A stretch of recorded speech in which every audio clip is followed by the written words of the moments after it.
What's going on, guys? Senor Gomer here, back again on another Major League Baseball 2021 video in 1080p 60 frame production. We have a big program, of course. We have the 7th inning program, which is following 2 weeks after the TA4 drop, which we had some endgame cards. We're going to get 3 more of them, I assure you, with the hints, the tidbits, the breadcrumb trail that SDS has left behind, talking about the 7th inning program.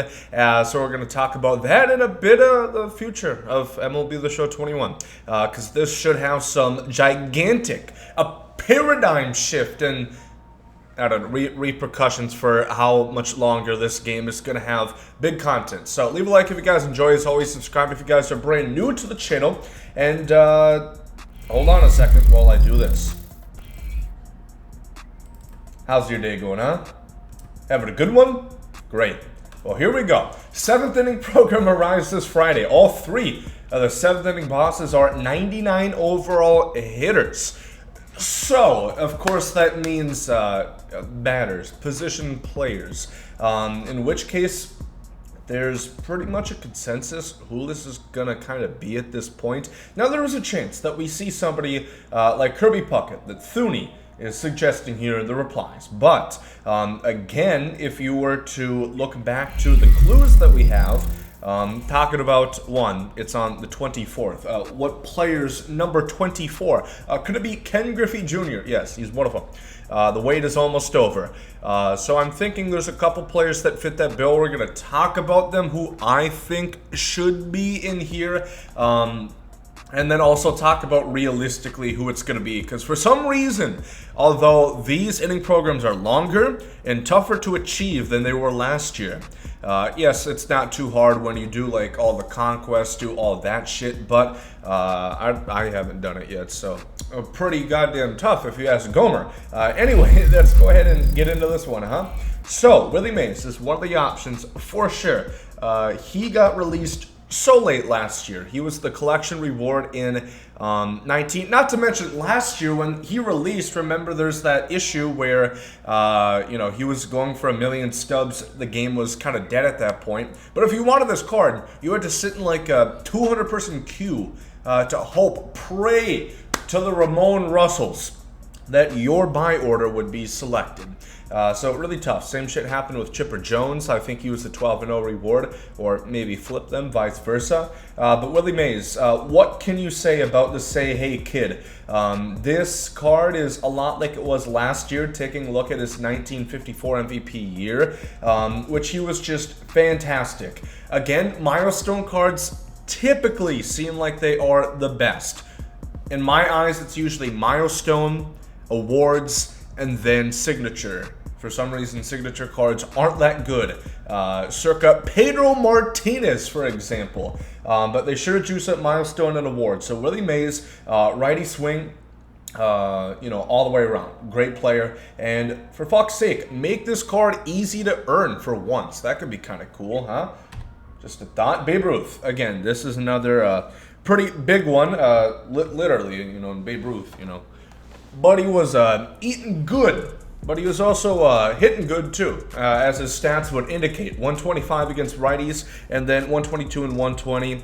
Again, like, who really knows? With these kind of endgame cards, it's kind of dumb to predict the stats, because now that we have parallel up to 5, it's like, I don't know, man, or is he going to be maxed out at parallel 3 or 2? I don't know. Good conversation piece over a nice cup of coffee at Dunkin', huh? Just strike up that convo. Oh, do you think the new Babe Ruth card's going to have 121 contact or 123? I don't know, man. He's going to end up at max, so who cares? What really does matter is like his speed and fielding stats. Now, last year, his offensive card wasn't as good. It was from a award series for Babe Ruth. Again, if you look at the thumbnail, I'm in a milestones card for him. Typically, again, that's where cards shine the most. You look at the Matt Kemp, that's by far and wide the best Kemp we've ever seen to date. The Mickey Mantle, although that was an awards card, so that didn't fit with my agenda right there. Whoops. But Babe Ruth, of course, actually does have decent fielding. Like, this card should get up to gold defense and like mid-60 speed, which is good enough. I guess, you know, still gonna take a hit there, but you have maxed out hitting stats, so something to think about. Here's a wild card, baby Adalberto Mondesi. Woo-wee! Bet you weren't thinking to see that. Bet if you're sitting in a dark room like I am, it's like, golly. White screen, those were all like all black and dark blue. Eyes hurting a little bit. Eyes aren't gonna be hurting, look at those stats. Now that is some simulation baseball eye drops for you right there. Max against lefties, 107, 65 against righties. Of course, 65 power. Will it get out of the infield? Probably not, but he has 99 speed, so it doesn't really matter. He's probably going to beat it out regardless, so who cares, right? It's still a base hit. He's still going to get that OBP churning. This would be a great card. It would be a wild card, again. Not really one of the endgame legends, but with him being on the IL so much this year, probably not going to get a card. It would be cool to see if they just give him a classics, or Lord knows, I don't think he won a silver slugger last year. Pretty sure not. So just give him this card. I'd be cool with that, or make it a henchman for Christ's sakes. Quit giving us 92 overalls, man.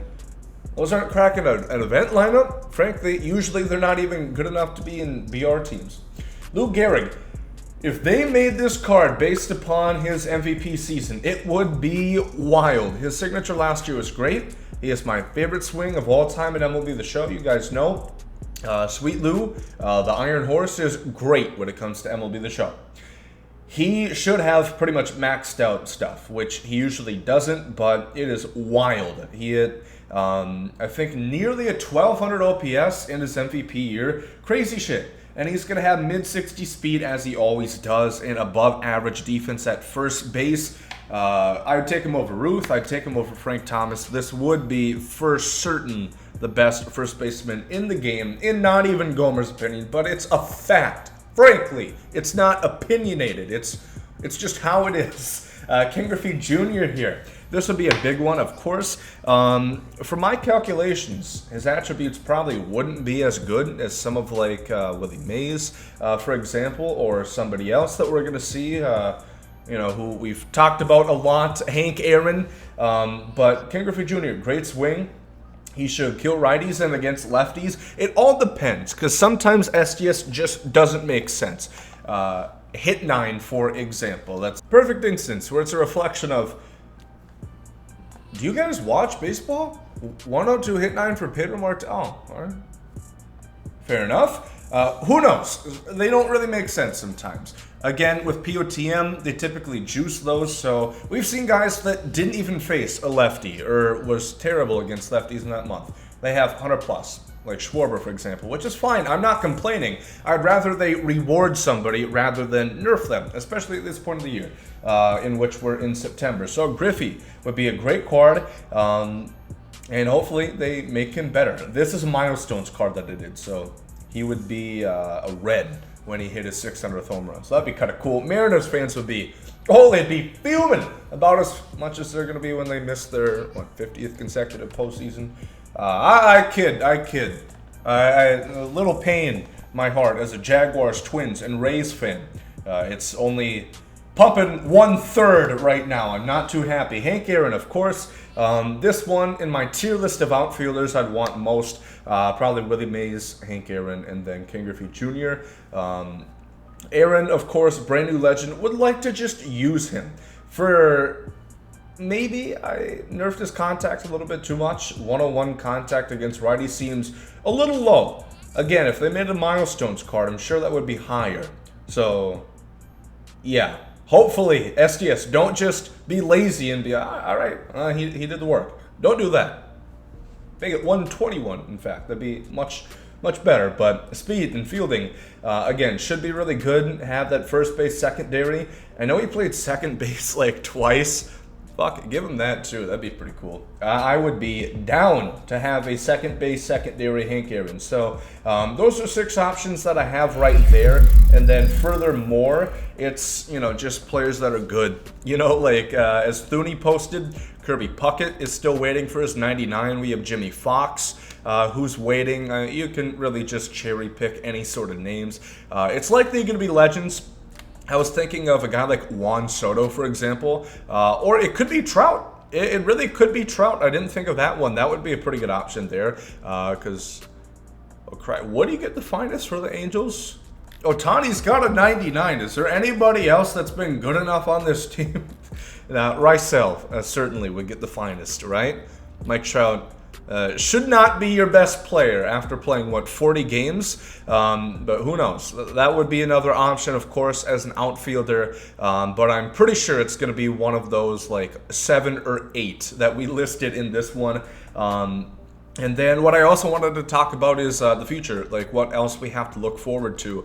At this point, who knows if we're going to get extreme. I'm assuming, but again, you know, don't always assume in this day and age, huh? It's not a good thing particularly. Who knows if we're going to get extreme. And if it's like last year, I might not even play, because at that point it wasn't even difficult, at least for me. It was just time consuming, playing Conquest for like 16 hours.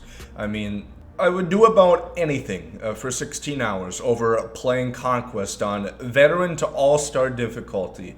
That's time I'm never going to get back, frankly. I did not enjoy it. And for a Lou Gehrig card, no less. That wasn't even as good as he could have been, as I found out today on Baseball Reference. So we have Team Affinity 5, which I'm assuming is going to be finest again. But that's, I believe, like middle of postseason, and then we have postseason content. Yeah, that sounds correct. In which the season is ending in about 2 weeks here. So maybe like late October, or does Finest might come out after that. It might be December. I always forget. It used to be December back in the day, but then I think they changed it a little bit when they started adding more Finest cards. And I'll do a Finest card prediction video, since it does seem it's kind of soon that it's going to come, and a lot of teams are rather obvious who they're going to get. Like, oh, is the Royals going to be Salvador Perez, or is it going to be Nicky Lopez? It's a tough one. I'm going to have to think about that. I'm going to really have to get the brain churning there, but otherwise, I honestly don't know. Event rewards seem like they're getting better, and unless they're lying, which they've done before, saying that there's new rewards, I don't know if that's the case. Typically, we don't see new rewards on part 2s. I would love if you're telling the truth, SDS. I would appreciate it.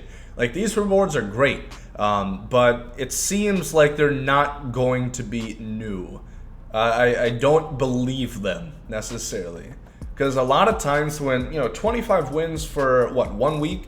A lot of people don't have that time, and typically they allow 2 weeks for a whole event to go through, but we'll see, of course. We did get an East to Central and a West player, so maybe they follow that concept going forward.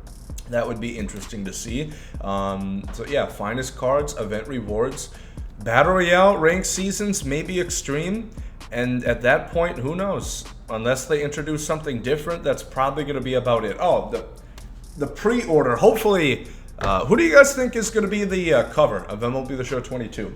I wonder if we're going to see that earlier this year. I hope, please, everything that is holy, SDS, do not fall into the trap that 2K does, where they don't release anything about their game until like 2 weeks before it drops.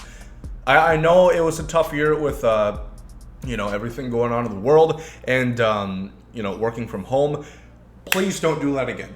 Get back to regular scheduled dropping cover pre-order information in November. Please and thank you. That's about it. Leave a like if you guys enjoyed. Let me know who you guys want to see in the 7th inning program. And let me know what you guys think is going to be the future for MLB 21. There you guys, out. Yeet.